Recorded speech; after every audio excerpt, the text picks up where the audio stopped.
जब कोई आलोचक या कोई दूसरा मेरी आलोचना करता है या कोई मुझे कुछ कहता है, तो मैं रन बनाने की ओर ज़्यादा ठान लेता हूँ। लेकिन मैं बहुत जल्दी डिस्टर्ब भी हो जाता हूँ। उस समय मुझे क्या करना चाहिए? क्या मुझे उन्हें जवाब देना चाहिए? आपके जीवन का सबसे अहम हिस्सा ये है कि आपके अंदर क्या हो रहा है ना? Isn't it? Yeah. चाहे आपके अंदर दुख हो या खुशी हो, सब आपके अंदर से ही आता है ना? Isn't it? तो अगर खुशी आपके अंदर से आ रही है, तो आप इसे हमेशा क्यों नहीं बनाए रख सकते? अगर ये दिल्ली के नल से आ रही होती तो मुझे पता है कि वो सूख जाता है, पर यह आपके अंदर से आ रही है, तो आप इसे बहता हुआ क्यों नहीं रख सकते? क्योंकि हमने इसका ध्यान नहीं रखा, है ना? आप कैसे हैं, ये कभी इस बात से तय नहीं होना चाहिए कि कोई और कैसा है। अगर आप इसकी अनुमति दे देते हैं, तो आप जीवन भर किसी के गुलाम बने रहेंगे, क्योंकि वो तय करेंगे कि आप खुश रहेंगे या दुखी। Yes. सवाल न्याय और अन्याय का नहीं है, वो एक अलग बात है। लेकिन फिर भी, चाहे न्याय हो या अन्याय, सबसे गलत चीज जो आप अपने लिए और अपने आसपास के लोगों के लिए कर सकते हैं, खासकर उनके लिए जिनको आपसे बहुत उम्मीदें हैं, वो ये कि आप खुद को दुखी करते हैं। क्योंकि दुखी होना यानी कुछ अच्छा न लगना। कुछ अच्छा न लगने का मतलब है जीवन में अयोग्यता। जीवन में अयोग्यता यानी आप आउट हो जाएंगे। आपके पेशे में जीवन में अयोग्यता यानी आप आउट हो जाएंगे। किसी और के पेशे में वो मेरी खराब तस्वीरें खींचेंगे, कोई और कुछ और करेगा। लेकिन आपके जीवन में अयोग्यता यानी आप वापस पवेलियन में। तो आपके जीवन में ये दूसरों के जीवन की तुलना में ज्यादा स्पष्ट है। दूसरे लोग अपनी अयोग्यता की वजह समझा सकते हैं। दूसरे अपनी अयोग्यता की वजह समझा सकते हैं, आप अपनी अयोग्यता की वजह नहीं समझा सकते। हमें दिख जाता है और बात खत्म। हाँ, और लोगों की, परिवार की, दोस्तों की इतनी सारी उम्मीदें होती हैं कि जब भी मैं मैदान पर जाता हूँ, मुझे रन बनाने होते हैं और वो मुझे मैदान पर शतक बनाते हुए देखना चाहते हैं। तो हर बार अच्छा प्रदर्शन करना मुश्किल होता है। लेकिन उम्मीदें तो होती हैं। जब मैं आउट हो गया तो मेरा बेटा कहता है, पापा आप हर बार आउट क्यों हो जाते हो? आप हर बार शतक क्यों नहीं बनाते? तो मैं समझ सकता हूँ उसे नहीं पता। वो एक बच्चा है। वो एक बच्चा है, उसे कुछ नहीं पता, लेकिन फिर भी वो अपने पिता से उम्मीद कर रहा है कि जब भी वो मैदान पर जाएं, कम से कम 50 या 100 रन तो बनाएं। तो उम्मीदें बहुत ज़्यादा होती हैं। आपके पास 50 से ज्यादा शतक हैं। Yes. आप उन कुछ खिलाड़ियों में से हैं जिनके पास 50 से ज्यादा शतक हैं। Yes. जब मेरे 21 शतक हुए, तब मेरे 20 और 21 शतक थे, और फिर बाद में मैंने शतकों से ज़्यादा 50 बनाए। देखिए, जब आप मैदान में उतरते हैं, जब आप वहां जाकर खड़े होते हैं, तो आपको किसी का पति, किसी का पिता, किसी का बेटा, यहां तक कि भारतीय भी नहीं होना चाहिए। आपको बस एक बल्लेबाज होना चाहिए। आपके पास एक बल्ला है और गेंद आ रही है। आपका काम बस गेंद को वैसे मारना है जैसे उसे मारा जाना चाहिए। अगर आप वहां एक भारतीय के तौर पर खड़े होते हैं, तो 1 अरब लोग आपके सिर पर सवार हो जाएंगे। ये उठाने के लिए बहुत ज्यादा भारी वजन है। आप वहां एक पिता के तौर पर खड़े होते हैं, आपके बच्चे आपके कंधों पर बैठेंगे। 2 बच्चों को कंधे पे बिठाकर खेल खेलना बहुत मुश्किल है। आपको उन सभी को बाहर छोड़ना होगा। जब आप वहां जाते हैं, तो आप बस एक बल्लेबाज होते हैं और बस यही आपका काम है। आपको ये सब बातें बाहर रखनी होंगी। लेकिन मेरे लिए ये सब बहुत मुश्किल है, उसके लिए भी उन विचारों को पीछे छोड़ना। उसके लिए तरीके हैं। देखिए, अभी मैं दिन रात लगातार लोगों के साथ शामिल रहता हूं। दिन में 20 घंटे। मैं हफ्ते के 7 दिन लोगों के साथ लगातार लगा रहता हूं। लेकिन अगर मैं अपनी आंखें बंद करता हूं, तो मेरे लिए दुनिया रुक जाती है, गायब हो जाती है। जब मैं अपनी आंखें बंद करता हूं, तो मेरे लिए दुनिया का कोई अस्तित्व नहीं होता। आपको अपने जीवन में इसका कुछ तत्व तो जरूर लाना चाहिए कि देखिए, आप अकेले पैदा हुए थे या आप 1 अरब लोगों के साथ पैदा हुए थे? हाँ, अकेले हुआ था। अकेले। जब आप मरेंगे तो अकेले मरेंगे। अभी इस शरीर के अंदर आप अकेले रहते हैं। आप कई दूसरे काम कर सकते हैं। ये सब दूसरी चीजें आती जाती रहती हैं, ठीक है? किसी न किसी तरह से ये प्राणी, जीवन का ये हिस्सा एक पूर्ण जीवन है, जैसा कि सृष्टा ने बनाया है। इसमें कुछ और जोड़कर इसे पूर्ण नहीं बनाया जा सकता। अधूरे इंसान हैं जिन्होंने वो चीजें बनाई हैं। ये जीवन अपने आप में पूरा है। तो इसे अपने जीवन में लाना ऐसा करने के तरीके हैं कि हर दिन अगर आप बस अपनी आंखें बंद करके कुछ मिनटों के लिए बैठते हैं तो आपको सब कुछ बंद करना आना चाहिए। अगर ऐसा आपके दैनिक जीवन में होता है तो जब आप वहां जाकर खड़े होते हैं तब ये सिर्फ आपके और गेंद के बीच का खेल होता है, बस इतना ही। और इतना ही होना चाहिए। इस खेल में आपका परिवार शामिल नहीं है, इसमें भारत शामिल नहीं है, इसमें कुछ भी शामिल नहीं है। इसमें सिर्फ फिजिक्स के नियम, गेंद, बल्ला और आप शामिल होते हैं, बस इतना ही। जी बिल्कुल। मैं एक सवाल पूछना चाहता हूं कि जब मैं खेल रहा होता हूं तो मेरे दिमाग में कुछ नकारात्मक विचार आते हैं कि जब बॉलर दौड़ रहा होता है और बॉल फेंकने के लिए तैयार होता है तो अचानक विचार आता है बॉल को मारो। और अगर वो विचार आता है तो उस समय उस विचार को रोकना मुश्किल होता है क्योंकि मैं उस बॉल को खेलने ही वाला होता हूं। तो मैं उस विचार को कैसे रोकूं? मुझे उस विचार को रोकने के लिए क्या करना चाहिए या उसे कंट्रोल करने के लिए क्या करना चाहिए? बॉल को मारना एक बुरा विचार नहीं है। Yeah, it's not bad thought, but still, हाँ, फिर भी हर बॉल को नहीं मार सकता। हाँ, ये सच है, लेकिन आपके ट्रैक रिकॉर्ड को देखें तो आपने बॉल को बहुत अच्छी तरह से मारा है। तो वो एक अच्छा विचार है, बुरा विचार नहीं है, पर उसे मजबूर करने वाला विचार नहीं बनना चाहिए। और सबसे बढ़कर देखिए, ये कुछ ऐसा है जिसे हम सभी को समझना होगा, चाहे आप क्रिकेट खेल रहे हों या आप व्यवसाय चला रहे हों या आप कुछ भी कर रहे हों। एक चीज होती है वास्तविकता, yes, एक चीज होती है जिसे वास्तविकता की छाप कहते हैं, जिसे हम अपने मन में रखते हैं। मान लीजिए आपने अपने जीवन में कभी क्रिकेट नहीं खेला, पहली बार आप वहां खड़े होते हैं, अगर कोई बॉल आपके पास आती है तो आप स्वाभाविक रूप से उसे देखना चाहेंगे वो कैसे आती है और फिर उसे मारना चाहेंगे, केवल इसलिए कि आपने कुछ सालों तक क्रिकेट खेला है। अब आपके पास ये विचार है क्योंकि एक स्कोर पूरा करना है और उम्मीदें हैं। इस बार भारत को जीतना है और बहुत सी चीजें, 1 अरब लोगों की उम्मीदें, वो सब कुछ। पर असल में आप कोई भी खेल, मैं जीवन में हर चीज को एक खेल कहूंगा, yes, चाहे आप खेल के मैदान में हो या किसी और मैदान में, ये एक तरह का खेल है। आप कोई भी खेल अच्छे से नहीं खेल सकते, या आप एक खेल इसलिए नहीं जीतते क्योंकि आप जीतना चाहते हैं, आप बॉल को इसलिए नहीं मार पाते क्योंकि आप मारना चाहते हैं, बल्कि इसलिए कि आप कुछ चीजें सही करते हैं तब यह काम करता है। तो अगर आप सही चीजें करना चाहते हैं, अगर आप कुछ भी सही करना चाहते हैं, First thing is we're able to grasp the situation for what it is. तो सबसे पहली बात यह है कि हम स्थिति को वैसे समझें जैसी वो है। आप 160 किलोमीटर प्रति घंटे की रफ्तार से बॉल की उम्मीद कर रहे हैं। मान लीजिए वो इसे 60 किलोमीटर प्रति घंटे की रफ्तार से फेंकता है। उसे मारना शायद सबसे आसान होगा, लेकिन आप उसे मिस कर सकते हैं क्योंकि आप एक अलग तरीके की गेंद उम्मीद कर रहे हैं। ये उम्मीद इसलिए आ रही है क्योंकि आपकी यादें असलियत को ढक रही हैं और एक नकली असलियत बना रही हैं। तो अगर एक बुद्धिमान बॉलर है तो वो इसे पढ़ लेगा और वो चीजें करेगा। हमेशा सबसे तेज या सबसे ज्यादा स्पिन करने वाला बॉलर विकेट नहीं लेता। विकेट वो बॉलर लेता है जो बल्लेबाज की उम्मीदों को पढ़ता है और उसका उल्टा करता है।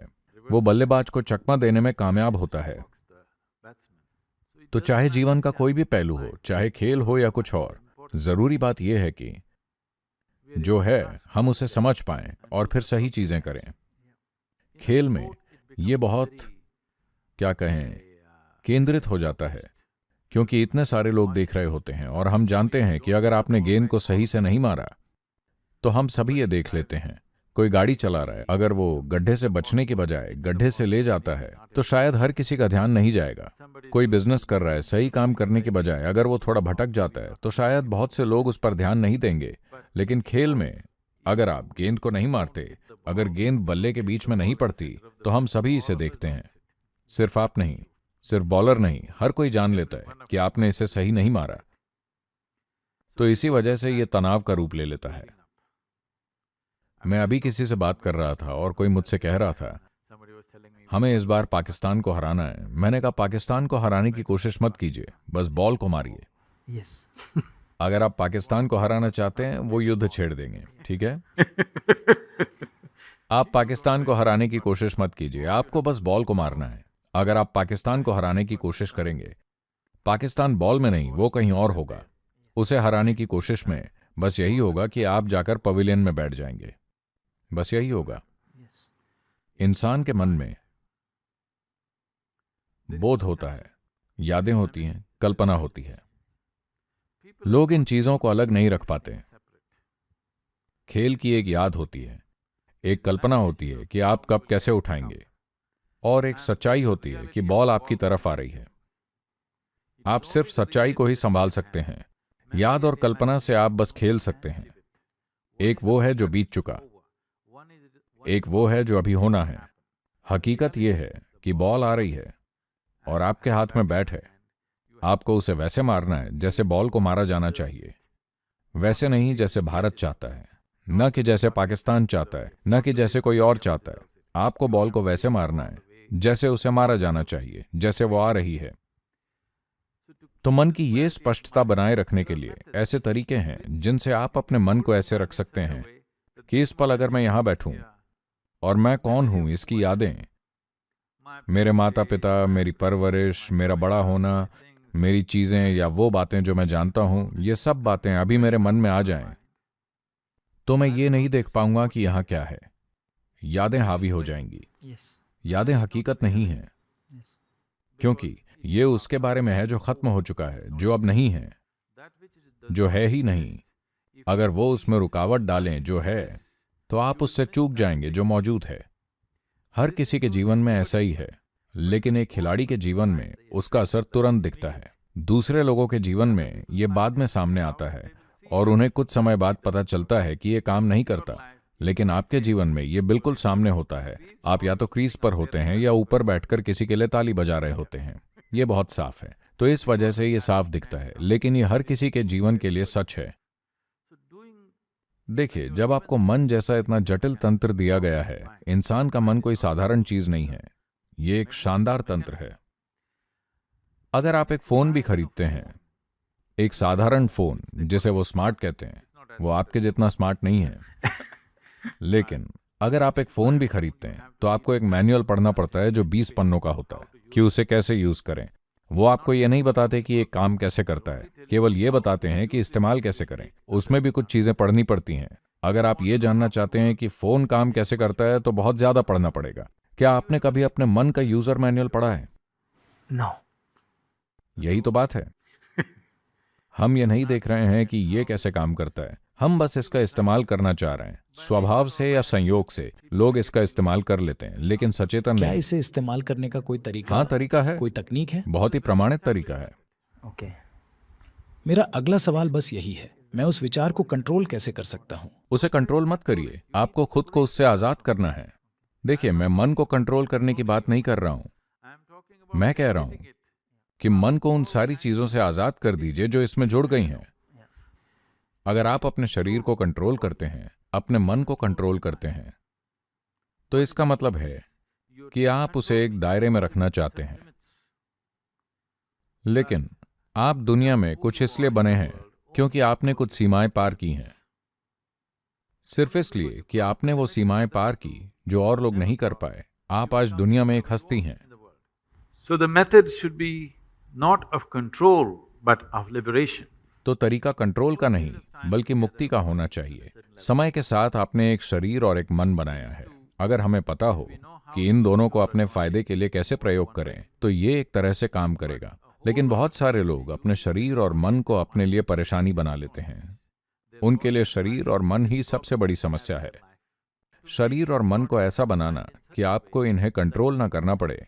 आप क्या कंट्रोल करना चाहेंगे? आप वही चीज कंट्रोल करना चाहेंगे जो बेकाबू हो गई हो। आप वही कंट्रोल करना चाहेंगे जो नुकसानदेह हो। आप ऐसी चीज क्यों कंट्रोल करना चाहेंगे जो रचनात्मक है, जो योग्य है, जो सक्षम है? उसे कंट्रोल क्यों करना चाहेंगे? क्या आप अपनी बुद्धि को कंट्रोल करना चाहेंगे?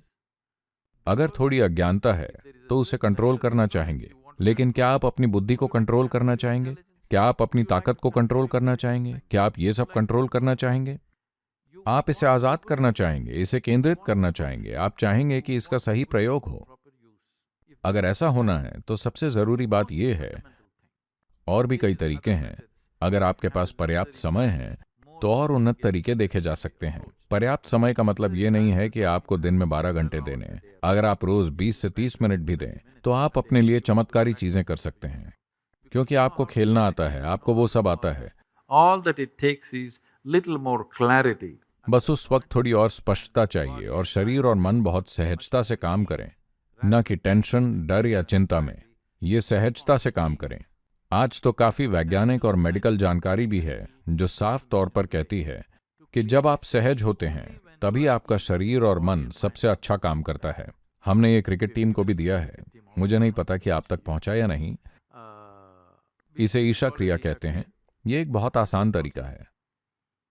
सबसे जरूरी बात है ये समझना कि आप क्या हैं और क्या नहीं हैं। जब मैं कहता हूं आप क्या हैं और क्या नहीं हैं, जिन भी चीजों से आप खुद को जोड़ लेते हैं, कुछ समय बाद आप उन्हें मैं मानने लगते हैं, क्योंकि आपके मन में वो आपकी पहचान बन जाती है। सबसे बुनियादी चीज से शुरू होकर ये कई और चीजों तक जाता है, जिससे बहुत परेशानी और दुख होता है। लेकिन सबसे बुनियादी चीज जो इसे पैदा करती है वो है आपका अपना शरीर और मन। जब हम मन की बात करते हैं तो मन मुख्य रूप से उसमें चल रहे विचार और भावनाएं हैं, और ये विचार और भावनाएं जिस तरह की हैं वो मुख्य रूप से इसलिए हैं क्योंकि आपने उस तरह की यादें इकट्ठा की हैं। जाहिर है आपने ये यादें समय के साथ इकट्ठा की हैं, है ना?